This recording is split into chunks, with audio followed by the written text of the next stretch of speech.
bienvenue à cette édition de l'émission Votre député provincial vous parle avec le député Éric Lefebvre. Bonjour Éric. Bonjour Pierre-Luc. Ça va bien? Ça va très bien, toi aussi? En pleine forme, une belle programmation aujourd'hui. Oui. On rend hommage à deux organismes qui fêtent leur 40e.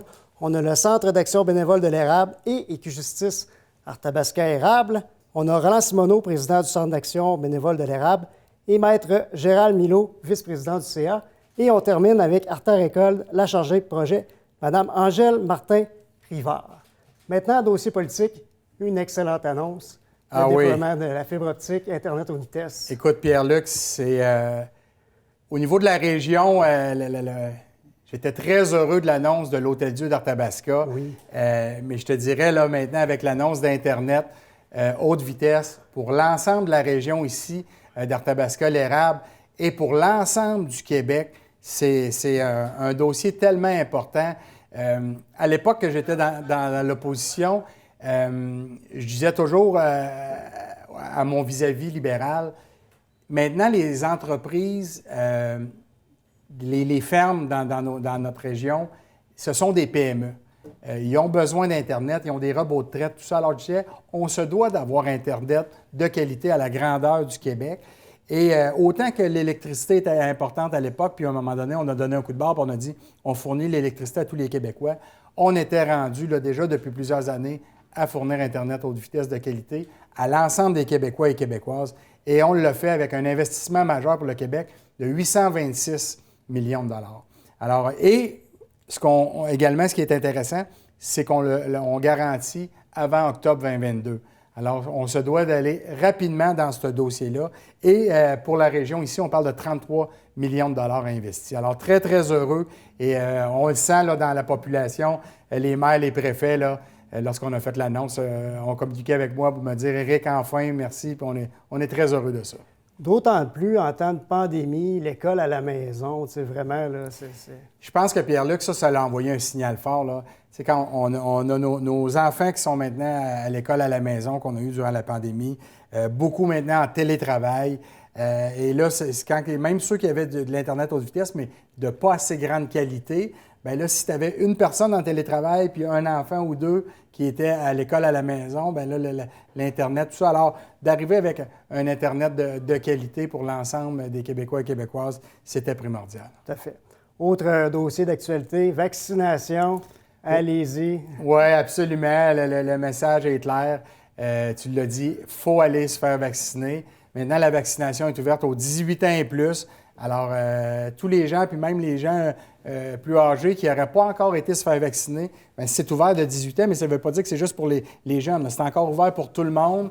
Alors, les gens qui n'y ont pas été, je vous invite et je vous le dis, là, c'est la clé pour se sortir de cette pandémie-là, pour retrouver une vie normale. Il faut aller se faire vacciner. On a besoin, pour trouver une immunité communautaire, là, on parle de 75, mais idéalement 80 % de la population qui soit vaccinée. Jusqu'à présentement, là, la réponse est excellente là, de la population, mais il faut continuer. Continuez à en parler également aux gens dans votre entourage, s'il y en a qui n'ont pas été se faire vacciner, à les encourager à y aller. Exactement. Il y a de la vaccination mobile sur le territoire, dans l'érable. Oui. Du transport, il n'y a plus d'excuses. Non, c'est ça, tu l'as dit, là. Il n'y a pas d'excuses. On a justement le CAB qui offre le transport pour les gens du côté de l'érable. On a eu de la vaccination mobile qui s'est déplacée également du côté de l'érable. On a le centre principal qui est ici à Victoriaville, au complexe Sanimark. Oui. Et j'en profite, Pierre-Luc, là, pour remercier toute l'organisation des centres de vaccination, particulièrement notre centre de vaccination. Les gens, on a un accueil qui est incroyable, des gens professionnels, beaucoup de gens du réseau de la santé qui étaient maintenant à la retraite, qui sont revenus prêter main forte pour qu'on puisse ensemble gagner ce combat-là. Alors, merci à tous et on va se faire vacciner pour pouvoir avoir un été un peu plus normal. Parfait, merci Éric. Dans quelques instants, on a justement le Centre d'action bénévole de l'érable va nous pouvoir parler de leur beau service avec M. Roland Simoneau, président du CA. Alors, cette fois-ci, mon premier invité de cette émission, j'ai l'honneur d'accueillir M. Roland Simoneau, président du Centre d'action bénévole de l'érable, mieux connu sous le nom de CAB. Monsieur Simoneau, bonjour. Merci beaucoup de m'avoir invité. Bien, merci à vous. Ouais. Écoutez, je ne pouvais pas passer sous silence le 40 ans du CAB, bien implanté dans la région de l'érable depuis 40 ans. Ben oui. Et Monsieur Simoneau, la mission du CAB? La mission, c'est de promouvoir le bénévolat tout en répondant aux besoins de la population. Dans les 40 ans, le CAB a participé à plusieurs fondations d'organismes communautaires. Ah oui? On a un historique, je pourrais passer au travers de ça, là, mais on a participé là, à la formation de plusieurs organismes. Je n'étais pas là, c'est sûr, mais il y en avait d'autres avant moi. Puis beaucoup de bénévoles ont participé à l'action bénévole dans la région de l'érable. Combien de bénévoles présentement dans votre association? On a environ 200 bénévoles. 200 bénévoles, ça comprend pour couvrir tous les services. Puis en même temps, bien, il y a une réserve parce qu'à l'occasion, on a des surplus de travaux à faire puis des choses. Fait que ça nous permet d'avoir nos bénévoles prêts. Ils sont toujours prêts. On a plusieurs exemples concrets de services offerts par le CAB, dont la popote roulante. Oui. Peut-être nous en glisser un mot? La popote roulante, depuis le début de la pandémie, ça a augmenté de 45 %. Parce qu'au début, les personnes de 70 ans et plus, comme c'est le CAB s'occupe des personnes, disons, qui sont à maison et qui ont des difficultés à se déplacer, ces choses-là, puis c'est des personnes âgées, on répond à beaucoup là, au niveau de la popote roulante. Une augmentation de 45 % on n'avait jamais vu ça. Bien, je comprends. Oui. Et puis vous avez été en mesure de répondre à cette demande-là? Oui, on était en mesure, sauf que pas avec les mêmes bénévoles, parce que l'âge moyen des bénévoles là, au Centre d'action bénévole, c'est presque 70 ans et plus. OK. Par contre, quand M. Legault a demandé aux gens de s'impliquer au niveau du bénévolat dans la pandémie, on a eu beaucoup de personnes de l'extérieur, des professeurs d'école, même des pompiers de la ville de Plessisville, des gens qu'on n'avait jamais connus, là, qui sont venus donner le temps pour la popote puis le transport, l'accompagnement transport. Ouais.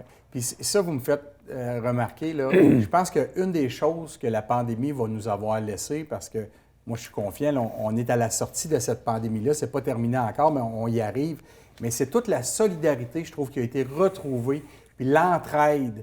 Des valeurs qui avaient été un peu perdues, je trouve, oui, là. Oui, et je sens là, que la pandémie là, va nous avoir laissé ces on a découvert de nouveaux bénévoles, puis des plus jeunes, c'est ça. entre autres. On va avoir de la relève. Justement. On parle également d'accompagnement de transport.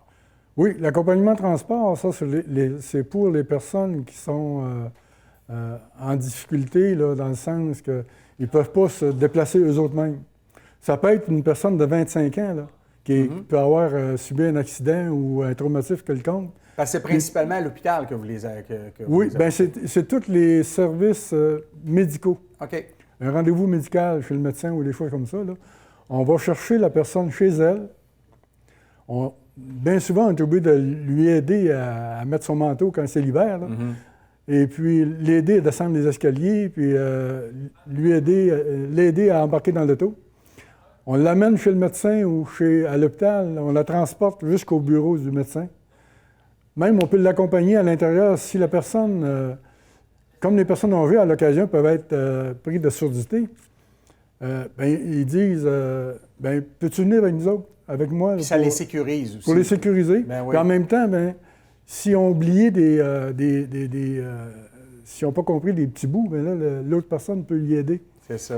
On la ramène chez elle de la même façon, là, directement à sa maison. C'est un service complet. C'est un service complet, puis ça rend beaucoup service aux personnes âgées, entre autres. Absolument, absolument. Mais on a des jeunes aussi. À l'occasion, on peut avoir des jeunes qu'on peut transporter. C'est pas limité à l'âge. Oui. Et en parlant de jeunes, vous avez le courrier des enfants. Ça, je trouve ça magnifique. Oui. On avait 5 ou 6 écoles, si ma mémoire est bonne.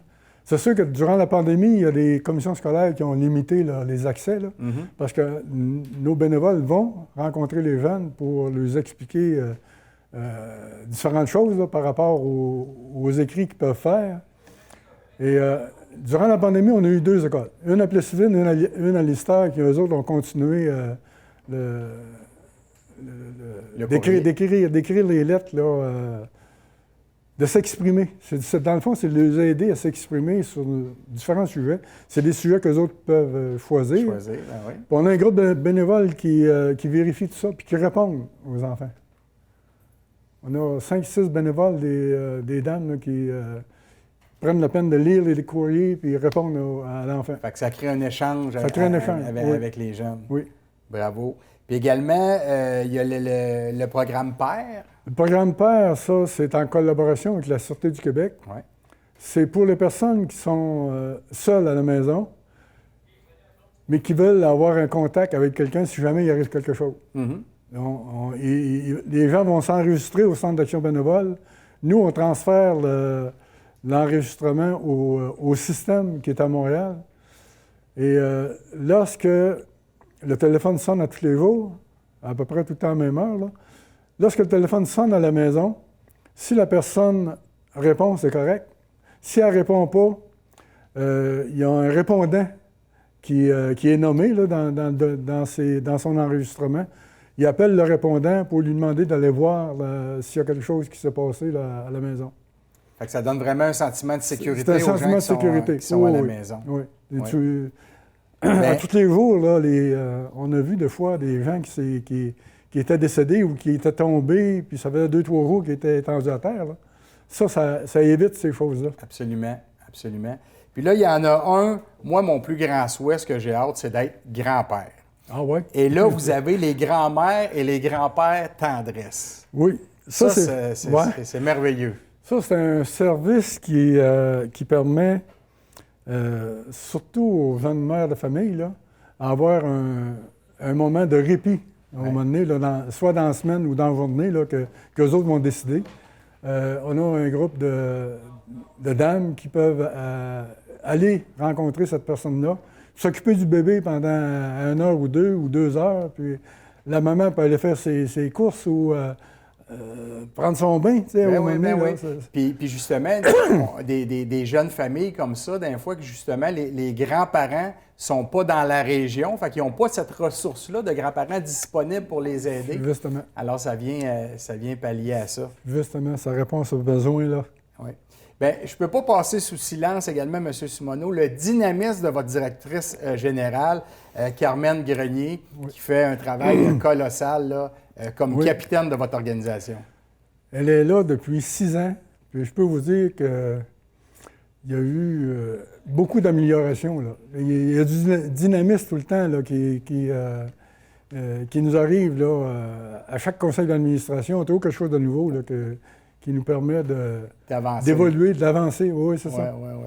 Son dynamisme est assez contagieux. Ce qui nous a un peu arrêté durant la pandémie, c'est l'expansion. On veut, dans le passé, dans l'histoire du Centre d'action bénévole, il y avait des sous-comités dans chacune des paroisses. OK. Laurierville, Lister, Villeroy, Saint-Ferdinand, Princeville. Il y avait des sous-comités, mais avec le temps, puis l'âge des personnes, ça s'est diminué. Ça n'a pas été renouvelé. Ça, on veut travailler là-dessus. Pour le développement. Le développement du KB, ça nous prend des yeux et des oreilles partout pour connaître les besoins des gens et tout ça. Là. Puis bien desservir l'ensemble de la région. C'est ça, bien desservir l'ensemble. Oui. Monsieur Simoneau, en terminant, je veux vous remettre la copie officielle du journal des débats de l'Assemblée nationale de la déclaration de député que j'ai faite pour souligner les 40 ans du KB. Bon, alors, je vous la remets. Et encore une fois, félicitations à vous et à toute votre organisation. Je suis certain que ça va se ramasser dans un cadre à quelque part, ça, au Centre d'action bénévole. Carmen va s'occuper de ça. Bien, ça me fait plaisir. Puis merci encore une fois d'avoir accepté mon invitation. Ça m'a fait plaisir, mon cher monsieur. À très bientôt. Alors, comme deuxième invité aujourd'hui, j'ai l'honneur d'accueillir M. Gérard Milot, Maître Milot, qui est vice-président de Équijustice, qui a fêté cette année ses 40 ans. Maître Milot, bonjour. Bonjour, M. Lefebvre. Merci d'avoir accepté mon invitation. Ça me fait plaisir. 40 ans d'Équijustice, d'implication ici dans la région. Ouais. C'est assez incroyable, mais c'est une organisation qui, pour une certaine tranche de la population, qui est peut-être méconnue. J'aimerais que vous nous fassiez peut-être un bref historique, puis les services que vous offrez à la population. On peut remonter à la fin des années 70. La loi sur les jeunes contrevenants, à l'époque, ça s'appelait comme ça, aujourd'hui ça a changé de nom, prévoyait que le tribunal pouvait imposer des mesures de rechange ou des travaux communautaires aux jeunes. Oui. Et à Montréal, il y avait un programme qui avait été mis sur pied pour voir à faire exécuter ces travaux-là. Il y a une étudiante qui faisait un stage dans la région ici, qui était au courant, qui connaissait ce programme-là, qui est venue ici à Victoriaville et pendant son stage en 81, ça va faire 40 ans cette année, elle a communiqué avec des organismes ressources qui étaient prêts à s'impliquer pour accompagner les jeunes dans les mesures de rechange, les travaux communautaires et tout ça. Et ça a été le début ça, de l'action de l'organisme en 81.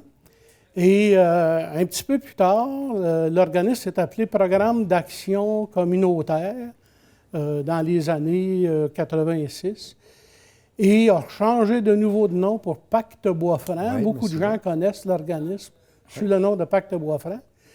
Et récemment, en 2018, le regroupement de tous les organismes de justice réparatrice a changé de nom. C'est appelé Équijustice. Maintenant, ça s'appelle Équijustice Arthabasca-Érable. Et combien de personnes travaillent en permanence chez Équijustice? Puis je sais qu'il y a aussi également des bénévoles qui sont impliqués dans... En fait, il y a 4 permanents. Il y a Michel Gariepi, qui est la directrice, oui, qui est aussi intervenante. Il y a Josiane et Mélanie, qui sont des intervenantes aussi. Et une secrétaire, Hélène. Ça, c'est les 4 permanents au bureau d'Équijustice.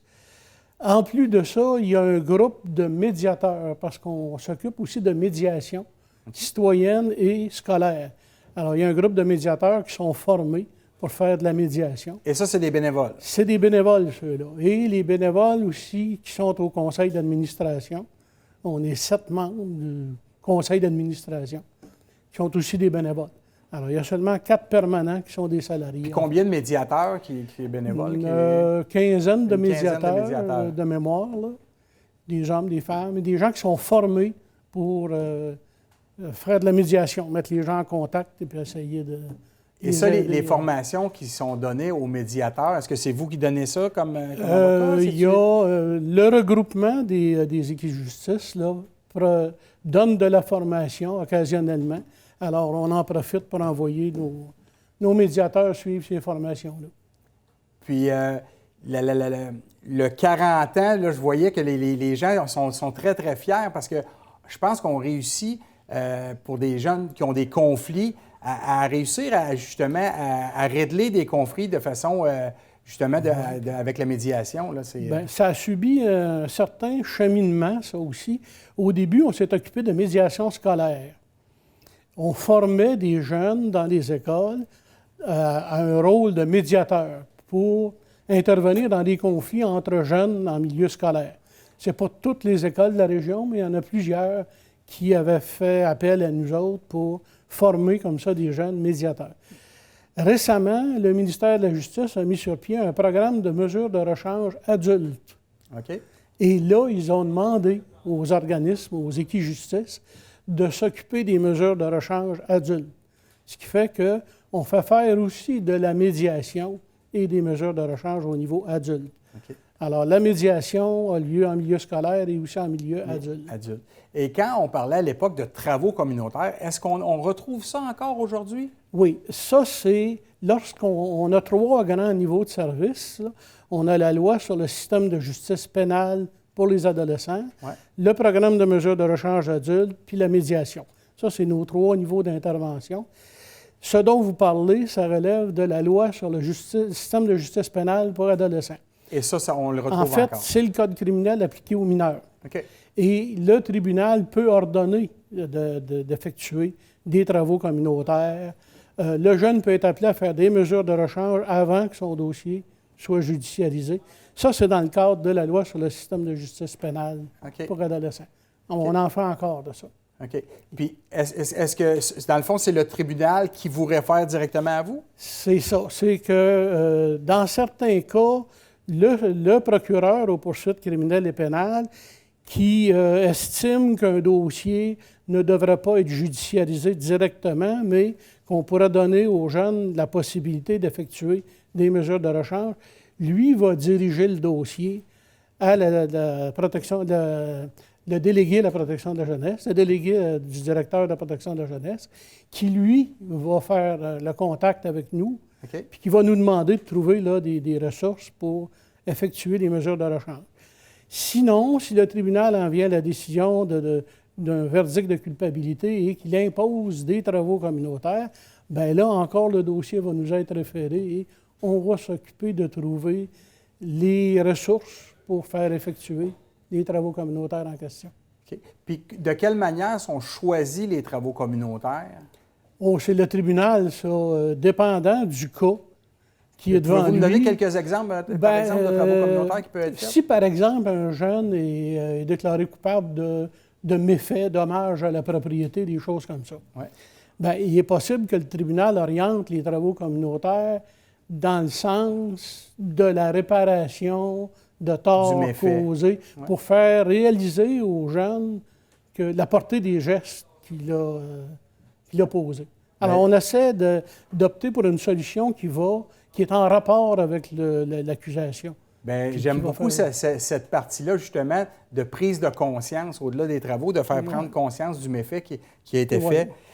Maître Milot, je veux vous remettre l'extrait du Journal des débats de l'Assemblée nationale lorsque j'ai fait mon allocution pour souligner les 40 ans d'Équijustice. Alors, je vous remets la déclaration officielle. On va juste regarder ici. On va prendre une petite photo en même temps. On va m'obliger à prendre ma main gauche. Alors voilà, merci beaucoup. C'est moi qui vous remercie. Merci à toute votre équipe et à tous vos bénévoles dans votre organisation pour votre excellent travail. Bien, merci de votre invitation et bon succès dans la poursuite de votre carrière. Merci beaucoup. Alors, après avoir eu 2 invités qui fêtaient leur 40e anniversaire, mon 3e invité, c'est un jeune projet de 2 ans et je reçois Angèle Martin-Rivard, chargée de projet d'Arta Récolte. Bonjour. Bonjour. Comment ça va? Ça va très bien. Bien, merci beaucoup d'avoir accepté mon invitation et je trouvais que votre projet était très, très important dans ce qu'on, présentement, au niveau de l'environnement, tout ce qu'on parle. Et j'aimerais que tu puisses nous expliquer un peu qu'est-ce que Arta Récolte. Oui, mais Arta Récolte, c'est un projet qui vise vraiment à réduire le gaspillage alimentaire. Donc, on va sauver les surplus de fruits et légumes dans les champs des maraîchers de la MRC d'Arthabasca. Alors, vous vous rendez directement chez les maraîchers? Oui, directement chez eux, dans le fond, avec une équipe de bénévoles pour cueillir là, dans les champs. Puis ensuite, on distribue, là, c'est une formule un tiers, un tiers, un tiers. Donc, un tiers de la récolte reste aux bénévoles qui sont venus cueillir. Un tiers pour les organismes d'aide alimentaire de notre région. Puis un tiers qui reste aux producteurs là, qui nous accueillent. Oui, c'est ça. Puis combien on peut avoir de producteurs durant la saison qui ont fait affaire l'an passé? Oui, mais c'était 13 producteurs l'an passé, là, puis l'engouement est bon pour cette année, donc ils sont encore enthousiastes à nous recevoir, puis des nouveaux vont peut-être s'ajouter. Et combien de bénévoles l'an passé pour réussir à faire ça chez 13 producteurs? Bien, il y a environ 150 personnes là, qui sont venues. Certains sont venus une fois, d'autres plusieurs. Là. OK. Donc, Et là, si quelqu'un voit notre émission et dit « Moi, j'aurais le goût d'être bénévole pour Arta Récolte », de quelle façon on peut s'inscrire? Oui, c'est très simple. Là. C'est sur le site Internet, donc artarécolte.com. Il y a un petit formulaire très court à remplir. Là, puis ensuite, ils vont avoir l'information sur toutes les activités à venir avec Arta Récolte.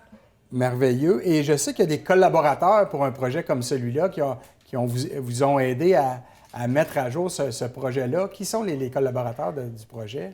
Oui, bien, il y en a plusieurs. En fait, là, on a un comité de pilotage. Le projet est porté par la Corporation de développement économique de Victoriaville et sa région.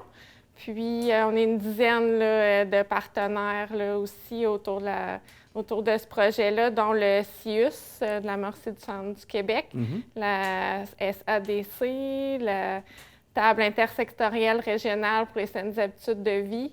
Donc, puis aussi plusieurs organismes, un producteur. Donc, c'est vraiment un beau projet collectif là, qui inclut le volet communautaire, économique, agricole. Absolument, absolument. Puis la première année, est-ce qu'on est capable de chiffrer un peu peut-être combien on peut avoir sauvé justement de pertes? Oui, on a été vraiment surpris. Là, ça a dépassé nos attentes là, pour la première saison. L'année passée, on a sauvé 13 000 kilos, donc 13 tonnes là, de fruits et légumes qui auraient été perdus autrement. 13 tonnes? Oui. Juste ici dans la région? Oui, juste dans la MRC. Donc, c'est très impressionnant, très impressionnant. Bien, écoute, bravo. Puis c'est exactement ça. Je pense que tous les gestes qu'on peut faire au niveau de l'environnement, parce que justement, ça fait partie également des gestes éco-responsables et c'est un projet qui me tient à cœur. Alors, je veux te féliciter, toi, et remercier tous les bénévoles également et tous les partenaires qui s'impliquent dans ce projet-là. Alors, peut-être en terminant, peut-être rappeler où les gens qui ont le goût de s'impliquer peuvent aller s'inscrire.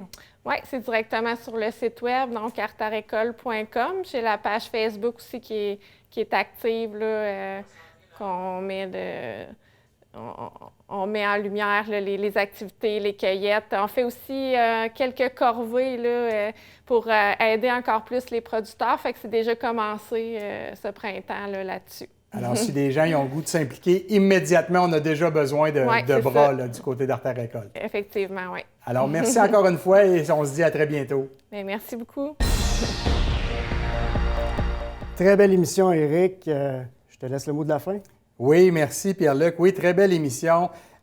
Pour le mot de la fin, écoutez, je vais avoir un mot pour le Panthéon de la performance de la Chambre de commerce d'industrie Bois-Franc-Érable. Jacinthe Vallée, leader inspirante. Félicitations, Jacinthe. La famille Labbé, famille bâtisseur IGA Marché Bellevue. Quelle belle histoire d'un succès, mais également d'implication dans la collectivité. Et je veux féliciter également tous les autres lauréats et finalistes du Panthéon. C'est la dernière émission, Pierre-Luc, de cette saison. Alors, je veux en profiter pour souhaiter un bon été à toutes et à tous. Et en souhaitant vous croiser quelque part pour pouvoir échanger avec vous au courant de l'été, je vous dis à très bientôt. Merci. Bye-bye.